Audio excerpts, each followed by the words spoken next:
Fab, this is Jeff Cash along with the rest of the 2023 Aide to Camp group, and today we are doing our presentation on Uncommon Service by Francis and Anne, and we're looking forward to sharing some of our takeaways from this book with you. So, again, we're covering uncommon service in the different areas of the book. So we're going to lay out like what is uncommon service, how you can't be good at everything is one of the chapters. Someone has to pay for it. It's not your employee's fault. And you must manage your customers, multiply it all by culture and getting bigger. So these are the general areas of the book that we're going to be covering. Also wanted to just lay out kind of as a reference, like our books have all really layered nicely on top of each other. So our recommendation is that you would complete the modules in order. So starting with Romance Your Customer, then Raving Fans, and then with the Uncommon Service, this presentation. So if you haven't watched those other ones or taken those other modules, circle back to those first and then come back to this one.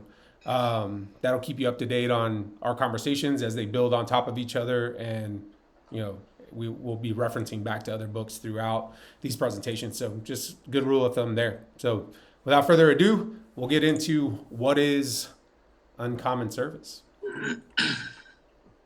And I think we all asked ourselves when we picked up this book the same question: what is uncommon service? And while we appreciate good service, it seems to be rare to find. But the authors have discovered that uncommon service comes from the design choices that you've made within your business model, and it can't come just from attitude and effort. So they make it clear that a well-designed service model would allow all employees, not just exceptional ones, to provide service excellence on a daily basis as a routine. And to me, uncommon service seems to be this consistency of providing excellent service during every transaction. Yeah, and uncommon service also keeps the customer coming back and also spreading the word about us. In turn, it can also help keep our costs in check. Right, yeah, and if I was going to, I guess, distill down just as a headline, the broader big idea for me taking away from this book would just be that excellent customer experience, customer service is something that can literally be engineered and programmed into an organization through the vehicles of design and culture, which we'll unpack. And so if things are thought through the right way, framed up the right way, and executed the right way, like you can take a lot of the variability out of this and really program in, a great process and a great experience. Yeah, agreed. So like kind of like Ryan said, we're going to start unpacking what uncommon service is, how you attain that. And the next part of that is really the notion that you can't be good at everything, which I think is something that generally we all understand just kind of by nature, but sometimes it's hard in business to not pursue excellence in everything. And that's not what the book says, right? So. Right, so they put a lot of emphasis on this first truth to uncommon service because while we may know it, it's not easy to accept or stick to. We often find that businesses make the mistake of thinking they need to be good at absolutely everything, and they think that their attitude and effort can get them there. But the truth is that you have to pick what you're going to be excellent at and then stop giving your effort to the rest. And the authors repeat throughout the book that you have to be honest with yourself during this whole process. And with this truth specifically, you have to accept the fact that you have to decide what your service offering is and then stick to it.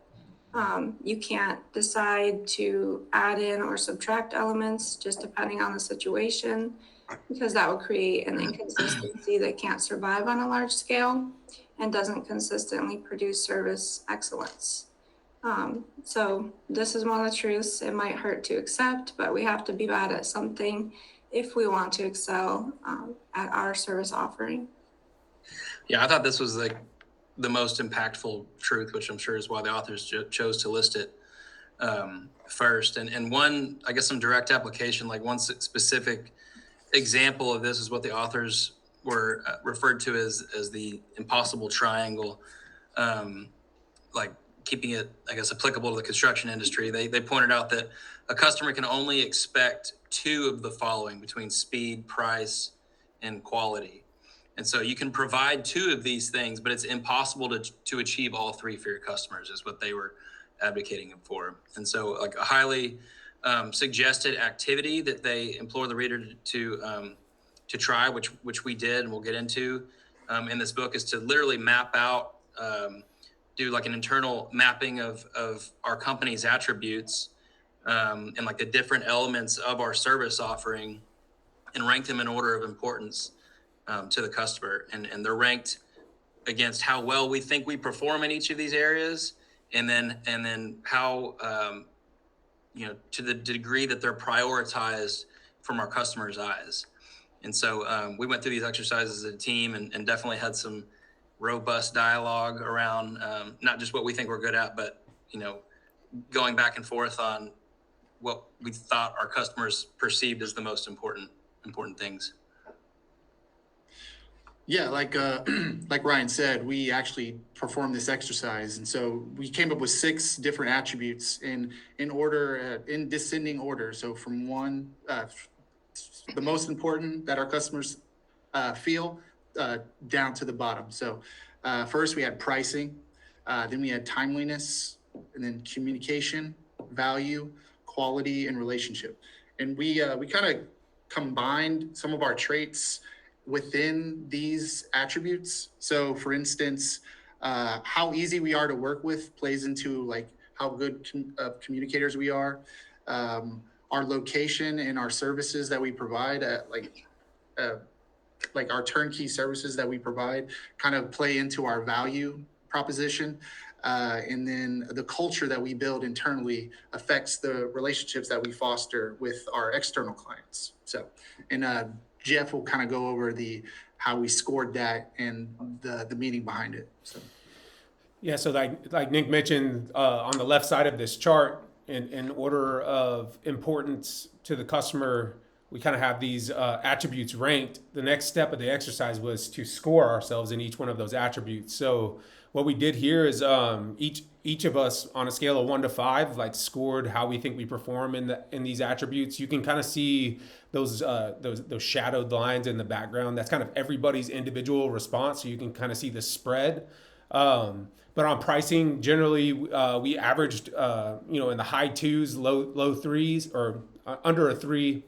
And then in timeliness, it was kind of a little bit lower rating than that, somewhere in the mid 2s.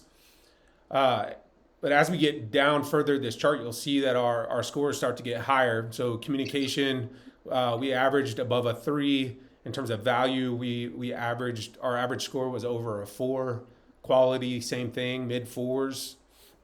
And in relationship, we kind of came back to the center line, closer to in between a 3 and a 4. And so, like, what the book kind of lays out is, like, you could see this chart in the line that's represented from kind of our average score across these attributes. And what the book suggests is that this should be a 45-degree angled line from the bottom least important attribute to the top. So you would see, something like your relationship score, quality kind of being lower. These would be the things that you would intentionally be bad at the sacrificing these things for the things that are most important to our customers, up to a 5 on pricing. So you would see kind of a diagonal, straight line from top to bottom on these attributes. So the good thing about this is, these are, this is kind of like our internal reflection on this. We incorporated our executive team's like input into this, so we kind of rounded it out with that. And we got some pretty consistent ranking in terms of importance on these attributes, and then the scores themselves, like, there wasn't a huge spread on that. So pretty consistent internally. The big piece that's obviously missing from this is customer feedback. So, like, what do our customers actually say is most important to us? So that's kind of the work that's out in front of us as we start to move into, kind of out of discovery and reading books on the customer experience, and getting into like actual, like, taking action on some of these and making improvements. As we start to get feedback from customers, this graph and this attribute map should and most likely will change. So the other aspect of this, just to highlight, the book points out like, hey, if you don't have to change your attributes if that's something that you're like is part of the design of your company. Like what it takes is being kind of a disruptive force in the marketplace and retraining the marketplace to be in alignment with the things that you're good at. And so the example they used with that was IKEA, and I think it's a great example. Kind of maps out like what that scenario may look like. But generally, furniture, like people wanted furniture that would last. That they would have for 20 plus years, maybe pass on to their children at some point. And what IKEA was able to do is kind of flip the market on its head and say, hey, like actually buying cheap, easily replaceable items like is a value to you, so that as you move, you don't have to move stuff with you. You can kind of refresh your lifestyle on a more regular basis. So they retrained the market to line up with where their strengths were as a business. So that's also an option. So Yeah, maybe real quick, Jeff, just to piggyback on that, because another thing that just came to mind, I think was in this chapter as an example, but like, we're all consumers in different ways. Like, if the most important thing is price, and where you can source that on eBay or buy, some website, then like that's what you're going to do. But if the most important thing to you is getting an item in 2 days, then we've been trained to use Amazon, because we know, and that's like an example of them flipping the market and kind of reframing what's important and like how to enter that space. So that's kind of the wheels that are turning for us right now as we're evaluating all this stuff. Yeah, absolutely. So I think the big takeaway here is I don't want anybody to hear that we're going to stop focusing on relationship after we leave this presentation. What we've got to consider is, first of all, getting customer feedback into this, but like we may decide that what we really want to be is a company that stands on value and quality and relationship. So we need to go find customers that expect that in their experience. Like that could be the outcome of this. So I just want to make sure we have the right framework and context around this exercise. So moving on to the next slide, which is somebody's got to pay for it, right? Nick? Right. So service excellence obviously would come at a cost. And so the book kind of goes over 4 different ways that you could pass on those costs to the customer. One would be to charge customers extra. That's kind of the easy, simple way, most obvious way. Number 2 would be to make cost reductions that also improve service. Number 3 would be to make service improvements that also reduce costs.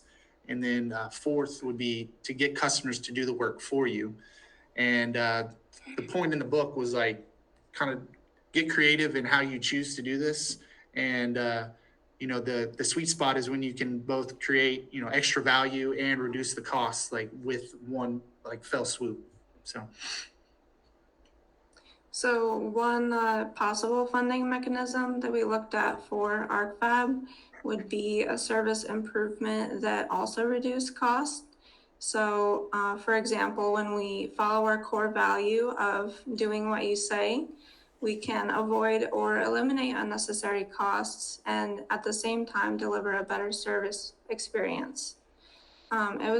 It was surprising to me how so many of the ideas and examples in this book show a relationship between service improvements and cost reductions. So we learn from these examples that if you can get creative about making service improvements or cost reductions, that changing either one of these things can also positively affect the other.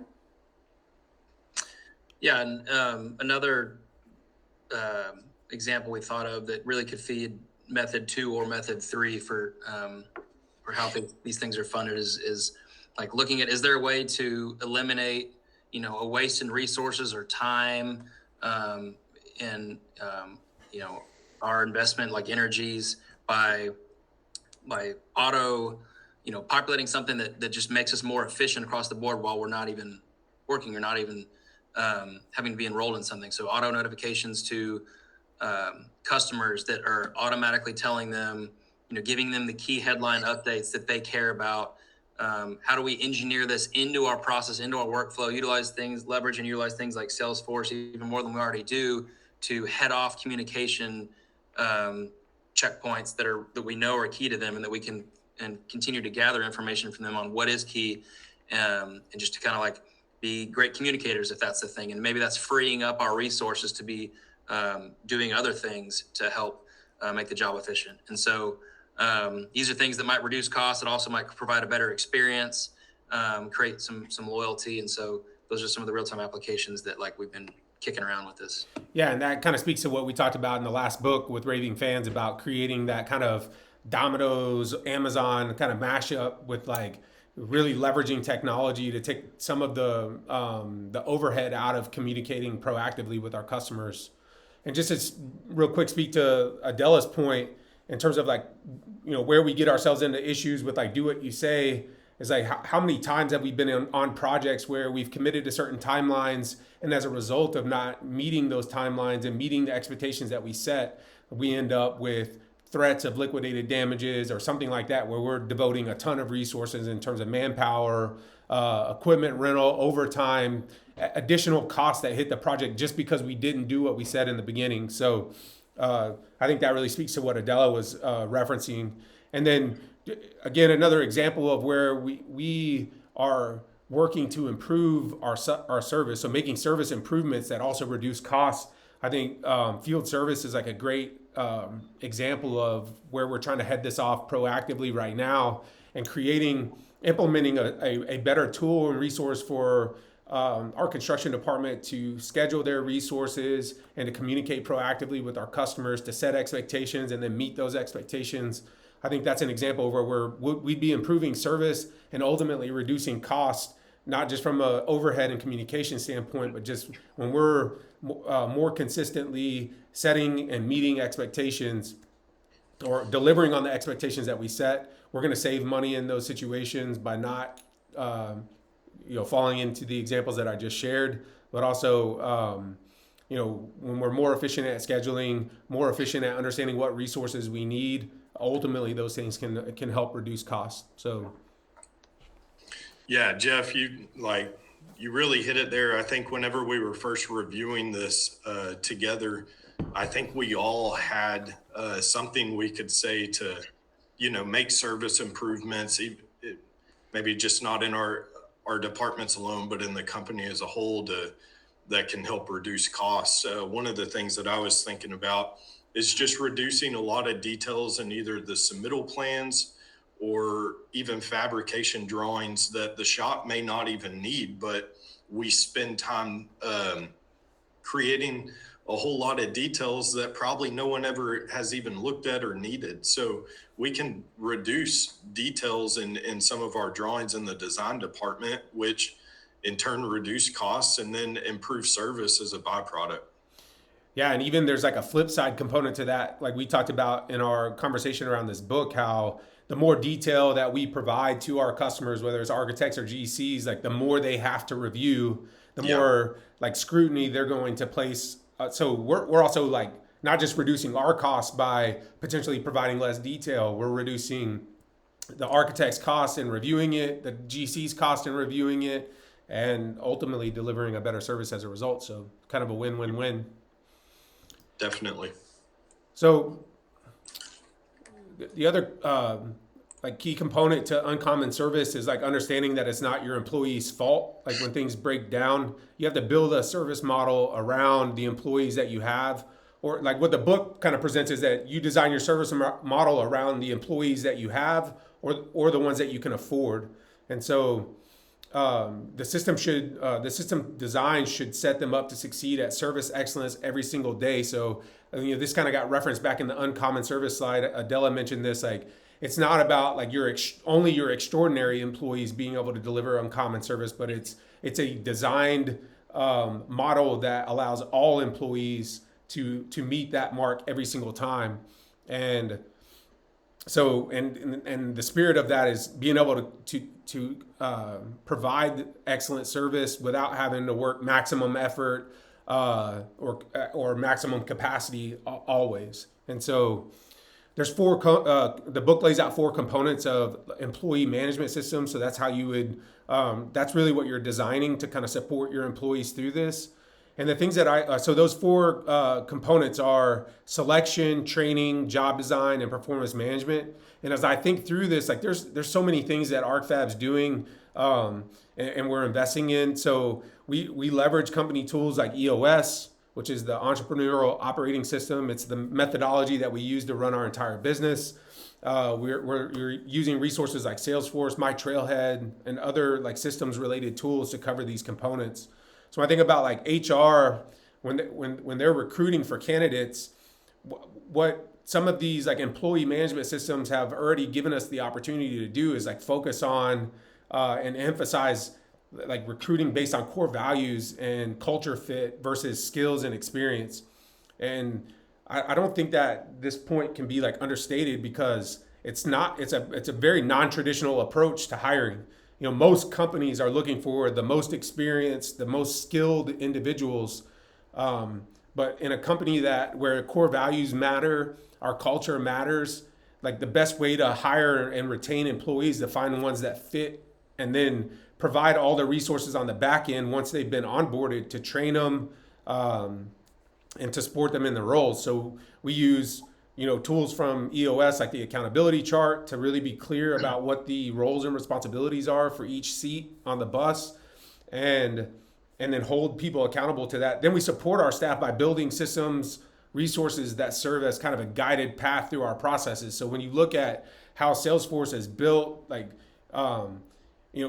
we've spent an enormous amount of time and resources trying to create a guided path through our systems that kind of help guide entry, like people who are new to our org, that are great culture fit, great core values fit, but maybe don't have like specific construction or manufacturing experience. Like it guides them through our processes and really supports every step of the way for them.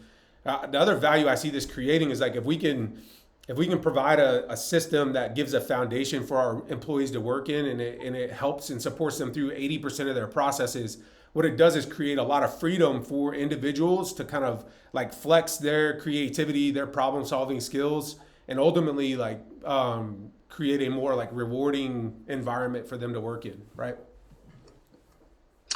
Yeah, for sure. And so like Jeff laid out like the four sort of big components that the book puts forth, in terms of selection, training, job design, and performance management.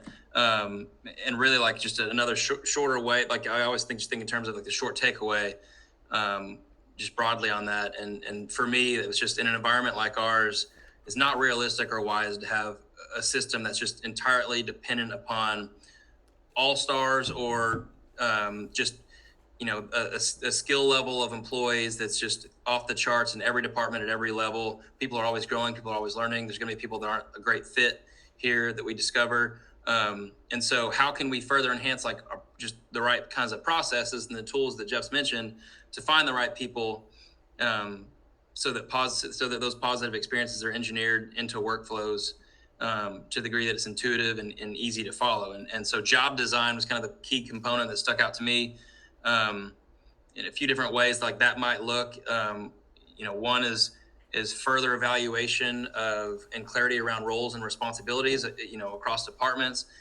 So how can we be leaner and more efficient in the delineation of responsibilities between project managers and assistant project managers, for example, or instead of putting things all in one person, how can we sort of tease things out and just be lean and mean with roles and responsibilities? How can we further leverage our VA resources that we use like in the pre-con department, and there are other opportunities for that. So these are just efforts to reduce that operational complexity just wherever we can, and identifying that and reducing what the book calls the competence complexity gap, and reviewing those processes that that maybe just over time through osmosis and just the compound effect of time, like there's things that we can analyze and re-simplify to help us, in this endeavor. So.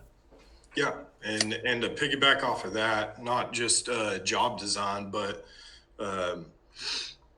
when also talking about the employee management systems, you have the training aspect of it. And I know being with the company as long as I have, like, there wasn't always systems in place to always help equipped employees. And we've made a major push in that over the last several years. And one of those things is creating trailhead modules, which we're doing right now. We're trying to equip employees. And then we've even invested in dedicated trainers, cross-training new employees, and we've even equipped new hires in their first 90 days to be a part of our mentorship program and meet with experienced employees with the company to help train them and set them down the correct path. So aside from that, we also looked at performance management as one of these components. And an option within that is creating guided paths and checklists that would make it difficult for employees to go off track. This is something that I did already see in use when I joined the Art Fab accounting department, but it's been something I've been able to expand on for my team in creating checklists for weekly or monthly tasks. And I've seen the difference it makes when you have a list of tasks in your head, possibly out of order based on priority, versus having that written plan where you can check off tasks as you go, as you make progress. And I've seen that seeing your progress written down can help give you a sense of control over the things that you have to get done, and a sense of confidence when you start to see those items getting checked off. Another option within performance management is profit sharing, which ArcFab now does. And that's a very tangible way to manage employees' performance because it gives them a sense of ownership over the company's performance and very directly affects them by whatever they choose to do with that check that they get each year. On the other hand, if they don't get a check one year, or maybe it's much smaller than what they're used to, that still helps to control or manage their performance because they know that something went off track with company performance, maybe certain teams or employees. And so they can look to their managers and teams for how to then improve performance. Yeah, great. Yeah, so the next part of the book kind of lays out, like we talked about employees, and the other side of that is customer management systems. So that's kind of what this next slide starts to frame up for us. Like, how do you manage your customers? And like the important thing to highlight here is like customers participate in creating the service you provide. So if they're left unmanaged, they can wreak havoc on your operations, end up costing you a lot of money. And I would say, historically, we've seen like threads of this throughout, like woven into like kind of our history as a company. And so I guess before we get into more of the commentary about this section, we've also got a funny video clip about the book mentions specifically Starbucks and like how they want their customers to like place orders with them. And some of us weren't even aware that this actually happened, right? It was like how when you order something the wrong way, they repeat it back to you the right way. So like trying to like train you. And we do this sometimes too. Like somebody asks for an awning and we're like, you mean a canopy, or they ask for a canopy and we say, hey, this is not Italy. We provide canopies here. This is America. Anyways, here's a funny clip from the movie Role Models.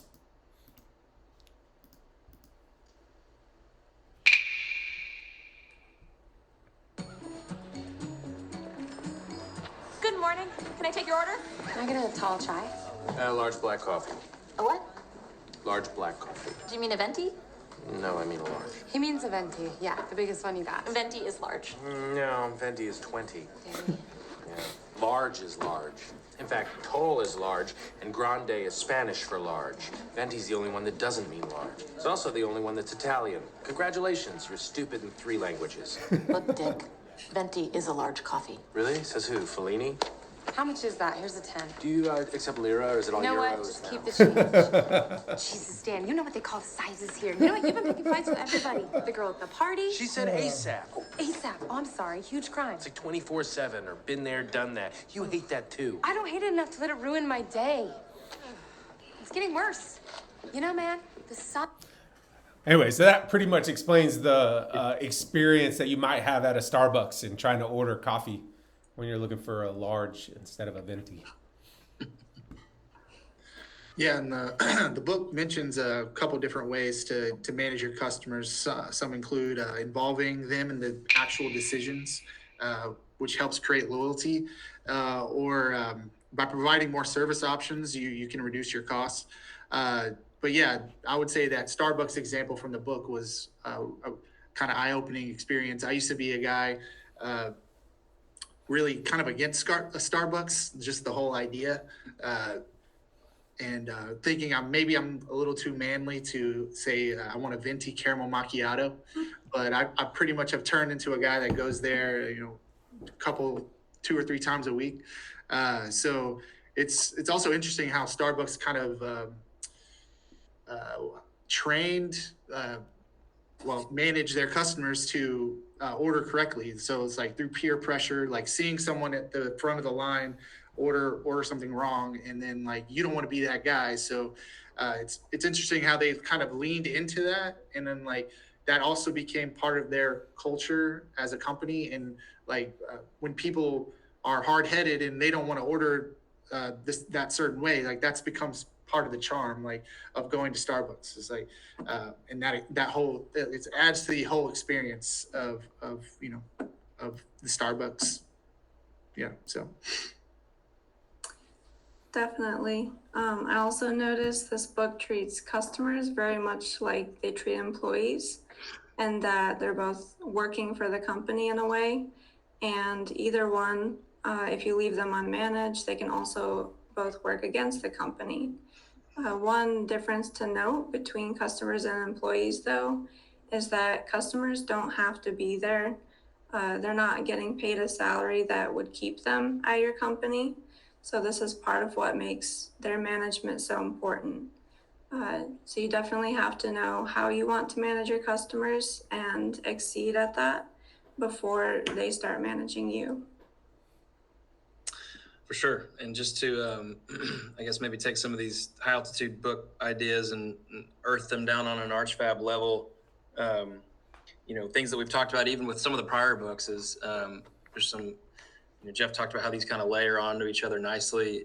A common theme is, understanding that you have to manage each customer differently based on their preferences, and how that looks for for pre-con or ops. Maybe it might be like understanding certain customers want to be, it's better often to relationally to deal with them over the phone or in person, from an interpersonal standpoint. But there are some customers that just want to be emailed. They want you to engage them the way they want to be engaged, and that's part of a great experience for them. So like understanding the nuances there, not just between different customers, but even at one customer, like one department may need to be managed differently between pre-con, ops, accounting, like whoever it is that we're interfacing with. And so, proactively setting expectations with our customers,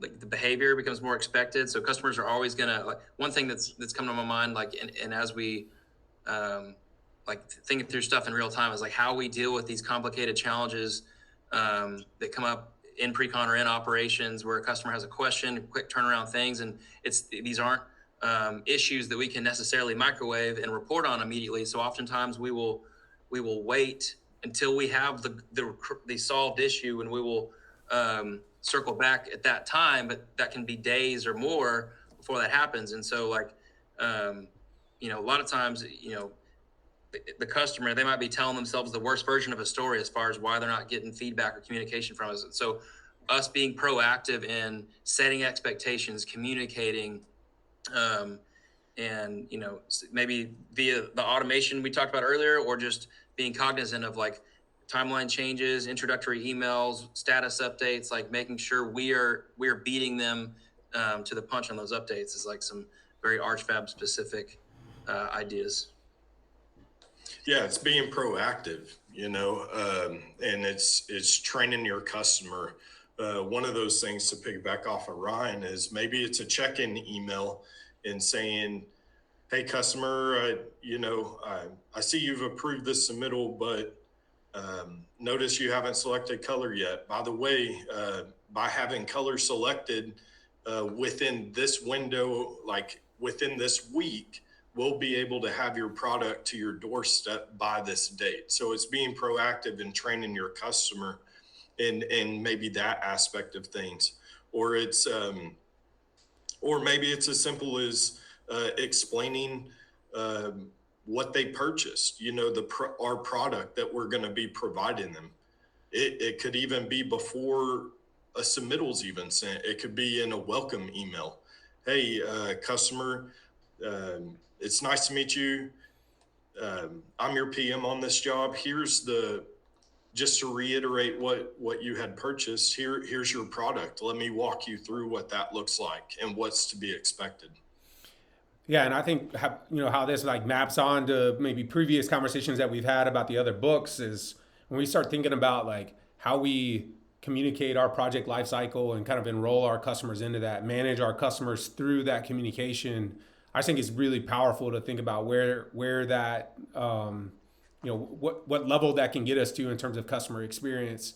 Because my belief is that if we could be very clear in our expectations for what's going to happen on a project after it's been awarded and then consistently meet those expectations, I think like 90% of our problems would go away, and they might be replaced with more problems, different problems, but the ones we experience right now, I think, are generally related to not being clear in expectations and not consistently delivering on the expectations that we've set. So, which I think is a great kind of tie into the next slide, which is culture. What you got, Nick? Jeff, I was gonna say, before you move on to the next slide, I was gonna say, like, we've gone over like the last 3 or 4 slides about these strategies to improve the customer experience. But I think the cool thing about this is like if you do everything perfectly, and maybe your customer still is like it's not at the level that you want. Like, I think what this does is kind of weed out like what customers, like what partners you want to have. Like, there was an example in the book, a bank, I forget the name of the bank, but their whole business model was, we're going to cater to the people that just want a checking account and they want service at this time. They're busy during the day. They want 24-hour service. Like, I think what these strategies help you to do is also like define like what sort of customer, what sort of like clients that you would want to work with and partner with. So I think that's also. Yeah, in that exact example, they were not interested necessarily in drawing in every customer that cared the most about their interest rate. About their interest rates, right? yeah. It was just like convenience and ease. Like, that's who they were interested in going after. Yeah. So once we define that customer base, like, that's our target medium, and then pretty much everyone outside of that can either be trained into our model or maybe they're not the best fit for us. So I thought that was interesting and something I thought a lot about while reading the book. So. Yeah, and I think that, again, this is something that layers on nicely to what we read in Raving Fans about just the experience that you create, making sure it's consistent with like your values and what you want to be doing. So you're defining your vision first, and then like layering the customer's needs, wants on top of that. Like, it really helps kind of like narrow the focus on what kinds of companies, what type of customers you end up working with. So again, I think a lot of this kind of relates to culture, which is kind of where the book goes next. So. Yeah, so after we learned these 4 truths of uncommon service, we also looked at how you need to multiply all of that by culture. So clearly, if you have a really strong culture, like some of the companies we know, like Zappos or Sewell Automotive here in Texas, then that culture is really going to back up all these 4 truths that you work so hard to build out. Also within this culture chapter, we learned about something called calcification, which is the point at which employees start to lose their human element while they're interacting with customers. And this is something really normal that happens over time when employees are exposed to a lot of negative situations with customers. It's something that can be measured in hours, days, maybe longer. And it's obviously very harmful to culture, but it can be controlled by having clarity as to what organizational culture you need to create, and by signaling the norms and values that would embody that culture. But along with clarity and signaling, there should be some kind of consistency between how you align your desired culture with your organizational setup. And after learning about this, I really wanted us to ask ourselves, at what point does calcification set in for you or for the people on your team? And let's also think about, what are we doing to reset ourselves and our teams, and tying that back to the culture that we're working on keeping strong. Yeah, and like at this point in the book, the calcification thing was it struck a chord with me because I've experienced this at other companies just as an employee, and it's something that I think like can happen like in a very subtle way, and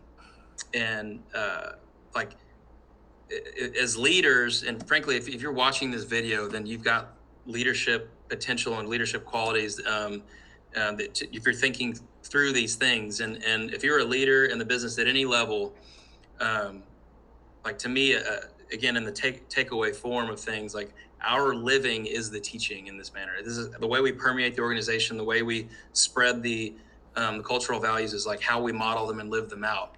And the degree to which you prioritize these our core values and live them out will have a direct correlation to like how deeply and how well they're embedded on your team or in your department, or and by the way, this is I subscribe to this as for parenting advice as well. Like the most important traits from a parent generally are caught rather than taught. I think most of the science would say, like, we can preach things all we want, but the way that we treat our spouses, the way that we model and exude discipline, like these are things that just naturally spill onto others. And so modeling our core values in a similar way, like in that spirit, is super key. And so managers and leaders reinforcing core values every chance they get, and doing that in a host of different ways. But one of the big things we talked about is like an easy win is just assuming the best in the customer, assuming the best in our teammates across departments.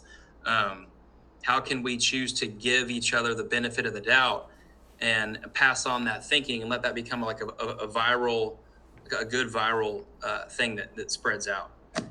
That's kind of how the multiplication can happen. Yeah, one of the interesting things in our discussions about this book was, or the thing I found a lot very interesting, was the possibility of your values changing, or your like to fit kind of what you have found through your customer experience, like research. So, like say for instance, if we find that communication and like timeliness maybe isn't as important. I'm not saying this is a hypothetical. Maybe communication and timeliness aren't as important as pricing and what was it? Value that we provide. Maybe like doing what you say at some point would fall off that list and fall off that hierarchy of one of our core values. But I just thought that was really interesting, how we can kind of tailor make or kind of reform and redirect based on what we find throughout the year and what's important to our customers, internal and external. So. Yeah, I think what you're really highlighting there is how all these things work together. So like whatever we're trying to do internally as an organization to make a better business, make a better place to work, create a place where people can thrive, like those things should be in alignment with what also is valued by our customers. So yeah, and if I can nominate, I don't know, can we have a 6 core value? I think assuming the best is would be a great candidate, because I definitely agree. Like just starting with that positive mindset when you enter into any situation, whether it's internal, external customers, I think that's great. great thing to have. So, Yeah. but I love our current core values. I love You know, you've probably heard some of this. I mean, I'm sure you've heard some of this, but like keep your cool. The spirit of that is kind of giving people the benefit of the doubt, and not like being It's like quick a- to anger, not being quick to negative emotion. Not only because it's generally a waste of time, but because you really don't have all the context that surrounds whatever issue has landed at your feet, And so making a bunch of assumptions, assuming the worst, like allows your emotions to spin up, negative emotions to spin up, which just wastes time. Because at the end of the day, what do you have to do? Still got to solve the problem. So you might as well just get to work on that. yeah. So I think If you expanded keep your cool, then assume the best would be under there. Is that what you're saying? yes, Yeah. Well, then you got it. we got it. We nailed it. Nailed it. Good job, Nick. So the last part of all this is, okay, now we know what uncommon service is. We know we can't be good at everything. We know somebody has to pay for it. We've got to manage our employees and our customers. And culture, is a big component to that, right? So we've designed all that, multiplied it times our culture. What happens next? We got to get bigger. And so, the book said, lines out like after accepting the 4 truths and building your service model around them, supporting the model with culture, you may not want to stop there. You want to grow bigger, and that's definitely the mode that ArcFab's in. Since Jeff bought the company in 2015, we haven't not grown, and so that's a big part, even a big part of our culture and identity here.